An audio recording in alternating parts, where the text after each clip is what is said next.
Hi everyone, welcome back to my channel. I hope you are all doing well. This video is all about DIY silicone molds. We are making our pumpkin molds from scratch. I really wanted to make some Jesmonite pumpkins for my home decor this year, and honestly I couldn't find the right mold. There was two molds that I found. One was a half and half that you put together like the spheres, and the other one had so much texture and so many dimples and divots on it. I really didn't like the look of it after, so I decided the only way to get the perfect pumpkin mold was to make my own silicone molds. This process did not go straightforward. My poor patrons, I was bugging them like every day for 3 days. The trials, the tribulations and the struggles were real. So if you would like to know how to make a silicone mold of something that does not want to be molded, then keep on watching. We got success in the end, we persevered, and the results are stunning. Hope you enjoy. So I really love the shape of the pumpkins I already have. I purchased this one here. This is a black fully foam, not hollow pumpkin from Asda, and I do believe Asda is owned by Walmart, so you might be able to find something similar if you have a Walmart where you live. This pumpkin here is a cheap plastic hollow, completely hollow, from Amazon. I bought these a few years back. I bought a big plastic pumpkin bundle from Amazon. It was just such a really cool autumnal bundle that you can buy, and I will link them below if I find them again. Now, my plan is, like any silicone mold, you stick them down to your sellotape or you place them down on the board of which you are molding. Now, because these are foam, they have no flat bottom. We always need a flat bottom when we are molding anything. So I decided to put a hot glue ring on the bottom of this foam pumpkin, stick it down to some sellotape, and use a drinks bottle. So this is just a standard drinks fizzy drink bottle. I've carved it up to create my mold housing.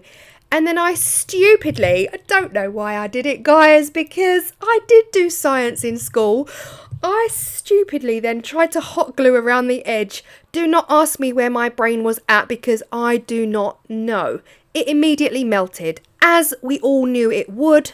Anyway, I went again, so I've got another piece of the drinks bottle and I put it down on the sellotape, and I just pulled the sellotape up around the edges. It was that simple. I don't know why I didn't try this before, but this is now my mold housing for my foam pumpkin. Now, as for the plastic pumpkin, I had to remove the stalks. The gap was too big. I was worried about silicone getting in and under and just destroying it. So I removed the stalks from my plastic pumpkins, and I'm going to mold them separately in their own little stalk mold. I knew this would work and I was really happy about it. So I'm just using, as I have in previous videos, a cookie cutter down on some sellotape, making sure it's fully sealed, and I've placed those stalks down onto the tape. Now, I did the same method with the hollow plastic pumpkin from Amazon. I had to fill the hole at the top with a little bit of hot glue. Where I ripped the stalk out, it left a hole, so I just filled that with hot glue, knowing it wouldn't be a problem, or hoping it wouldn't be a problem. So I'm just doing exactly the same thing again. I've put my drinks bottle in and around, and I'm pulling the tape up around the sides. So here right now I'm happy. We've got our two molds. I'm ready to go. I am using Let's Resin silicone rubber. You all know, if you don't already, let me tell you, I am a silicone rubber ambassador for Let's Resin, and this video is not the best example of my work. Sorry, Let's Resin. It all works out in the end though, so it's all good. The first thing I'm doing here is pouring my silicone. Now this is a 1-to-1 silicone. You mix for 5 minutes to make sure both components are thoroughly mixed. You pour from high up, so silicone will then be able to kind of release its own bubbles if you pour from a height. So I am about 2 foot off my desk at this point, and I am pouring my silicone in. At this point, I'm thinking, yay, it's all going to plan. I'm so excited to finally have a pumpkin mold, a shape that I love, a shape that I really like. And it was at this point, I ran out of silicone, so I had to make more, which is not an issue, that happens often. But I saw the pumpkin start to rise, Guys, the pumpkin came loose from the bottom of the tape and floated right on up in the silicone. So that tub you can see top right hand corner, that is a Christmas tub. Here in the UK, I don't know about anywhere else, at Christmas you can buy these huge tubs of like twiglets and cheesy bits and all of the Christmas snacks. I've got loads because I keep them for my Christmas crafting. I quickly transferred it into that. Same thing, it floated to the top, and then my pumpkin, my hollow plastic pumpkin, floated to the top, and this is when I became hysterical.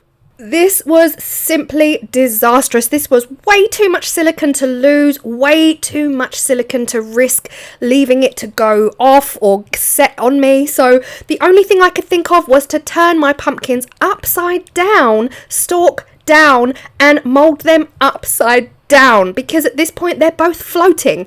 The only way to keep them in place was to use lollipop sticks and a ton of tape to actually hold them in place upside down, guys. It was like trying to hold a football underwater. If you've ever held an inflatable underwater, you know. After all the drama of my pumpkins floating up and having this kind of panic mode where I have to get them into another position or into another mould, and I decided to mould them upside down, this one then betrayed me again. So I held it in place with all the lollipop sticks like you could see, but what happened was it did shift. It shifted to the side, leaving me no wall. There was no silicone between the pumpkin and the plastic bottle, so I had to take it all out next day, demold it, and I cut that silicone up to create yet another mould. Oh my gosh, my perseverance in this actual project shocked me. It shocked me. So what I did was I actually laid down a thin layer of silicone in this new mould. I feel like this is like mould number 10. I laid down a thin layer of silicone. I placed my pumpkin in upside down, so we're still moulding them upside down at this point. It's easier than them floating up into the silicone. A thin layer at the bottom. I placed my pumpkin down upside down, and I let that rest for 8 hours. This actually acted like a glue. This glued my pumpkin down, so I knew when it came to filling up the rest of the mould, it would stay in place and I wouldn't have any issues. So this is the method that I am recommending you guys do from now on. If you've got any plastic or foam pumpkins laying around and you want to mould them upside down in a thin layer of silicone first. Let that set, let that cure, then fill it up to just below the bum, because that is then going to act as your base and it's going to be a nice flat even surface. So this mould came out perfectly. The size of this plastic pumpkin in relation to the plastic bottle was a dream. This one, not so much. The mould came out beautifully. It is a fully functioning mould. They both are.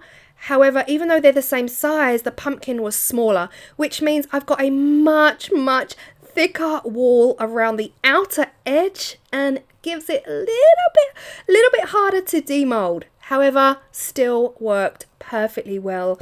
This is the demold of those pumpkin stalks. Now, these are really only going to be used for the orange plastic hollow pumpkin where I had to remove the stalk. Now we've got some stalks to put back in place and it's all good. This mold came out a dream, as we all knew it would, because it's a cookie cutter, sellotape. They are the dream combination and oh, they're so cute. They're so cute. I molded two because I figured, why not? I might as well. I'm here, I might as well mold two. But this mold, yeah, came out a dream and it's hopefully gonna work perfectly for what I need. So then it was time to fill them. Now, of course, you could use resin, but I will be using Jesmonite. I really wanted to go for like an earthy, muted, natural, organic kind of tone because I really wanted them to be autumnal and fit in with autumnal decor as opposed to Halloween pumpkins. Of course, come Halloween, you could recreate these in black or orange or whichever colours you fancied.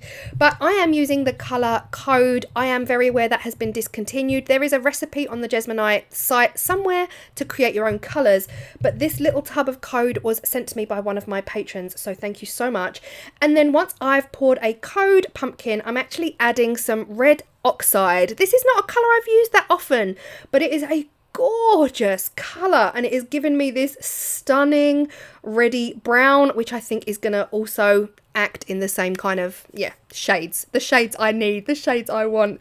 I did actually use a little bit of that red oxide and the code mixed to fill up the other one. But yeah, a little bit of a shimmy and a little bit of a shake, and then it was time to fill up the pumpkin stalks. Now this video really is more about making your own molds and finding things that you really love and you want to recreate and make a mold of, so that you can then cast your own moldings, more than it is the actual Jesmonite. So like I said, whatever it is you're using, whether it's concrete, cement, aquacast, a Jesmonite, you know, anything like this, you can actually use what products you have to fill your molds up.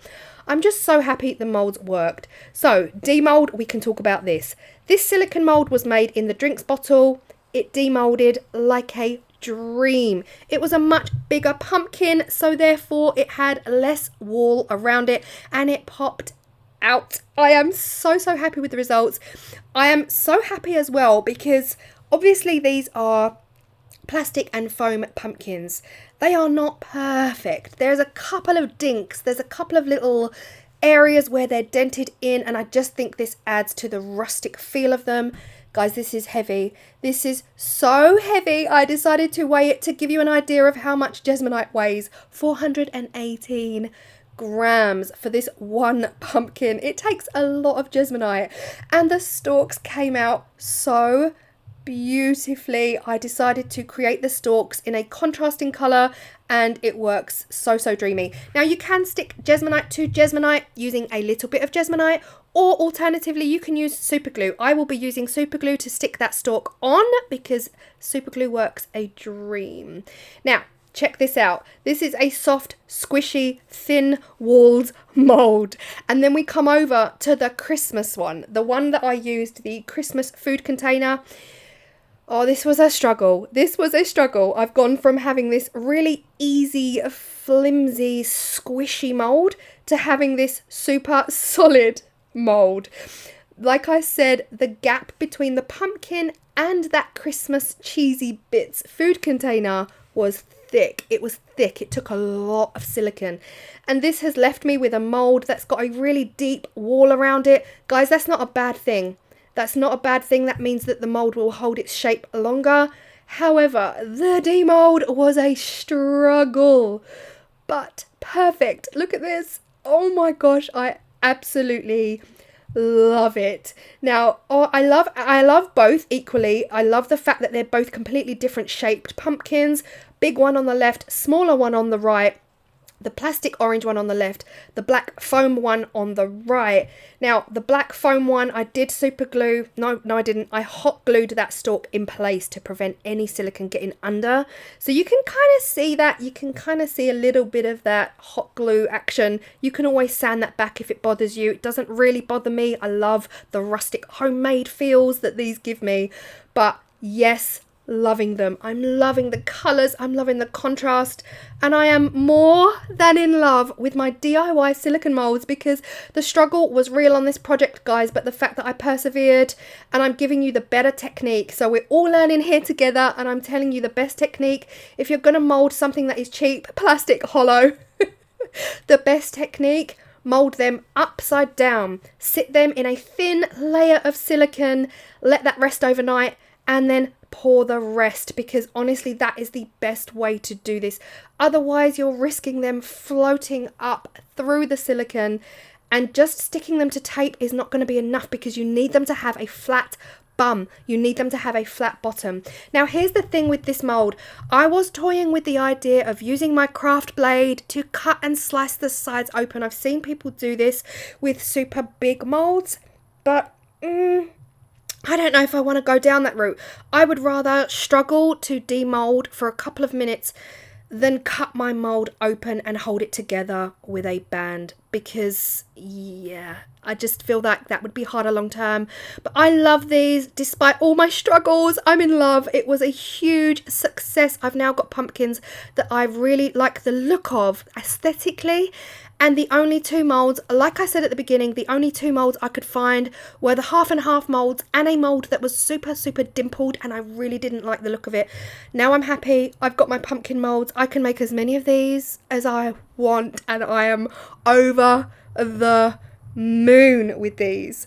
Now, like I said, I am a silicone ambassador, and the Let's Resin silicone will be linked below with your 10% discount, of course, as well, across the Let's Resin site of UK and America.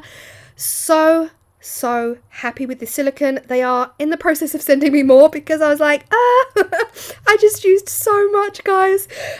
So yeah, they're an incredible affiliate ship I've got with Let's Resin. They really are supportive. And here are my autumnal pumpkins in my autumnal decor. I absolutely love it. Like I said in the last video, guys, I made these signs. If you missed that video, I did just make these autumnal signs on my channel. The concrete pumpkins is also a video on my channel, and the fabric pumpkin that you see there at the back with the orange, that is also a video on my channel. So everything you are seeing on screen right now, I made it, and that makes me feel really, really happy and really proud. I'm loving these. I am loving these despite the struggles. Thank you so much to my patrons who saw me through the 3 days of struggling to make these molds. It all came good in the end. Perseverance paid off, and I am more than chuffed with the results. I'm obsessed. I'm actually in love. So again, thank you all so much for your support. If you've made it this far, thank you. We're nearly 15 minutes in. I hope you really like this and it's given you some inspiration to go grab something and mold it to your liking, something that you really love. Do not forget to hit that thumbs up. I always forget to ask, and I never ask you to subscribe. So also, if you are still here after 15 minutes, that means you want to be here. So you're going to have fun. Hit that subscribe button. It is free, and I appreciate each and every one of you. Leave me a comment down below. Honestly, so happy. I'll see you all in the next video. Bye. Yesterday there was sun and there was rain, beauty in the mundane. And as the light startled our eyes, we let go of disguise.